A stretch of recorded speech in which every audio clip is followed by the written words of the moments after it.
Hello दोस्तों, नमस्कार। आज इस वीडियो के माध्यम से हम बात करेंगे लहसुन की फसल में लहसुन के साइज बढ़ाने के बारे में। हमारे बहुत सारे किसान भाई जो हैं वो इस समस्या को लेकर परेशान रहते हैं और उनके मन में एक प्रश्न आता है कि हम किस कंपनी का और कौन सा पीजीआर डालें। देखिए, लहसुन की फसल में जो सबसे ज़्यादा मार्केट में चलने वाले पीजीआर हैं वो है घरडा कंपनी का चमत्कार, बीएएसएफ कंपनी का लिहोसिन और सिंजेंटा कंपनी का कल्टार। इसके अलावा सुमोटोमो कंपनी का टबोली या फिर विद्युत, जिसके अंदर हमें पैक्लोब्यूट्राजोल 40% के आसपास देखने को मिलता है।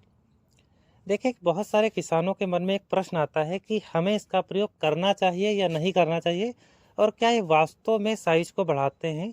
और जो मन में प्रश्न आता है वो ये आता है कि क्या हम इसके प्रयोग के बाद अपने लहसुन की फसल को स्टोर कर सकते हैं, इसमें कोई समस्या नहीं आएगी, घेरी नहीं बैठेगी। तो इस प्रकार के जो भी सवाल जवाब हैं वो इस वीडियो में हम बात करेंगे, और बात करेंगे कि हमें किस अवस्था पर और कौन से एनपीके फर्टिलाइज़र के साथ इसका प्रयोग जो है वो करना चाहिए।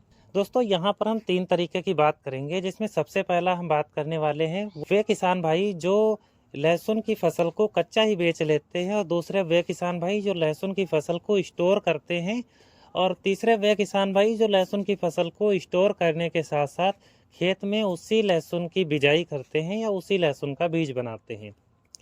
देखिए, तो सबसे पहले हम बात करेंगे जो किसान भाई कच्चे लहसुन को ही बेच लेते हैं।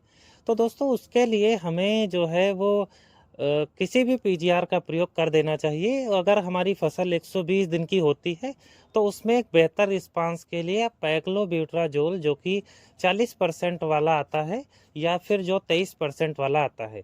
40% का विद्युत और आपका टबोली के नाम से आता है, और 23% वाला जो है वो सिंजेंटा कंपनी का कल्टार के नाम से आता है।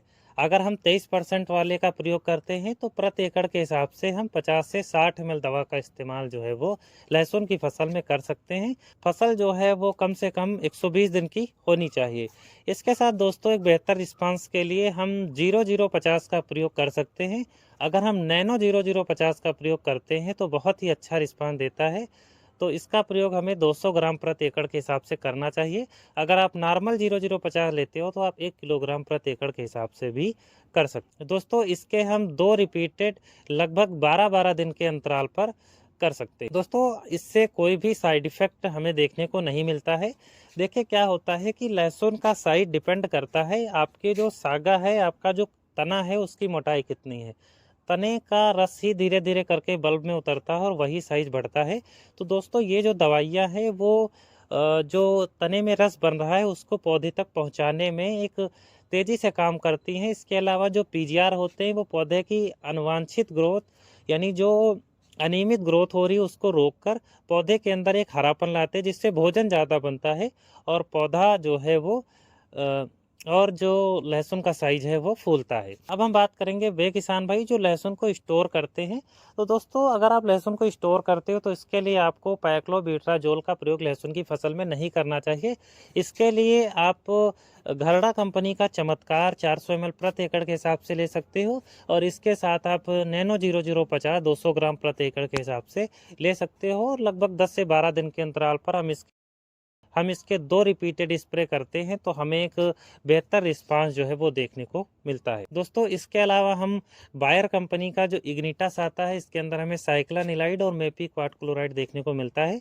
100 ml प्रति एकड़ के हिसाब से हम इसका भी प्रयोग कर सकते हैं। और नैनो 0050 या फिर नॉर्मल 0050 को 200 ग्राम प्रति एकड़, या जो नॉर्मल वाली 0050 है उसको हम 1 किलोग्राम प्रति एकड़ के हिसाब से दे सकते हैं। लगभग हम इसके 2 स्प्रे करते हैं तो हमें एक बेहतर रिस्पांस देखने को मिलते हैं। तीसरा हम बात करेंगे वे किसान भाई जो कि लहसुन की फसल को स्टोर करते हैं और वह खेत में बिजाई करते हैं।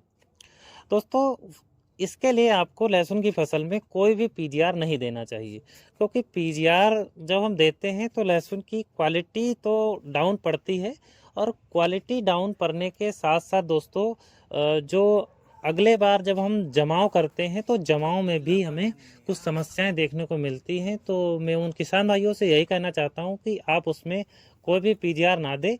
इसके लिए बेसिकली आप एक काम कर सकते हो कि आप 0050 जो नैनो फार्म का आता है, या जो मार्केट में नॉर्मल वाला आता है। आप अगर नैनो लेते हो तो 200 ग्राम प्रति एकड़ के हिसाब से, और अगर आप सादा वाला लेते हो जो 1 किलो का पाउच आता है, तो आप उसको 1 किलोग्राम प्रति एकड़ के हिसाब से प्रति सप्ताह जो है कम से कम इसका 3 बार स्प्रे करें, हमें बेहतर रिस्पांस देखने को मिलते हैं।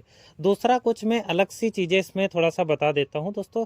इसके लिए अगर आपकी ग्रोथ बहुत ज़्यादा हो रही है तो आप जो है वो प्लानोफिक्स दवा का प्रयोग कर सकते हो। प्रति एकड़ में आप 50 ml से 60 ml दवा का प्रयोग करिए, एक अच्छे रिस्पांस देखने को मिलेंगे। इसके साथ दोस्तों क्या होता है कि हम एक जिब्रेलिक एसिड ले सकते हैं प्लानोफिक्स के साथ, जो कि हमारी 90% वाली आती है। प्रति एकड़ में हम 2 ग्राम जिब्रेलिक एसिड इसमें दे सकते हैं। इससे जिब्रेलिक एसिड और प्लानोफिक्स के रिजल्ट जो है वो बहुत ही अच्छे आते हैं।